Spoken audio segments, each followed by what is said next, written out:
کیونکہ یہاں نفس امارہ کا بھی تذکرہ آیا ہے جی فیصل بھائی، تو میں سمجھتا ہوں کہ یہ ضروری ہے کہ ہم نفس کی ان تین حالات کو جی ہاں ہمارے رکھ دیں ناظرین کے سامنے بیان کر دیں کہ ایک جو ہوتی ہے نفس امارہ ہوتا ہے، ایک دوسرا نفس لوامہ ہوتا ہے، اور تیسری کیفیت نفس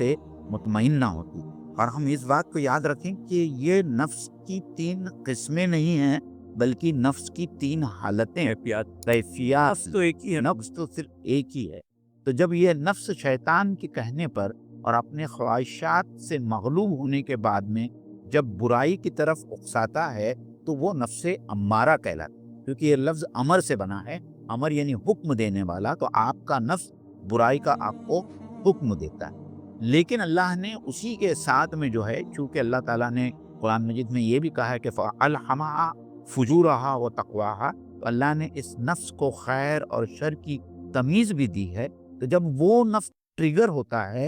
اور ہمارے کسی برائی پر ہمیں لعنت ملامت کرتا ہے تو وہ نفس لوامہ ہوتا ہے، ٹھیک ہے۔ اور اسی کے مناسبت سے اللہ تعالیٰ نے یہاں غفور کی اپنی صفت لائی ہے کہ اگر آپ کا نفس لوامہ کام کرتا ہے اور ٹریگر ہوتا ہے تو اللہ تعالیٰ بھی جو غفور ہے اور وہ آپ کی مغفرت فرمائے گا۔ اور جب ہم اپنے نفس کی ملامت کے بعد میں اس کام سے رک جاتے ہیں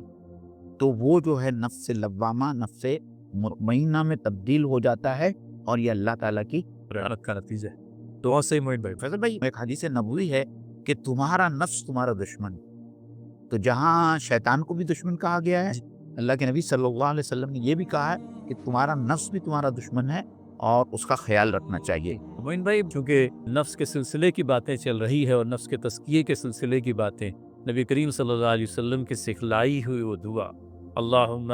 آتی نفسی تقواہا وزکیہا انت خیر من زکاہا انت ولیہا و مولاہا۔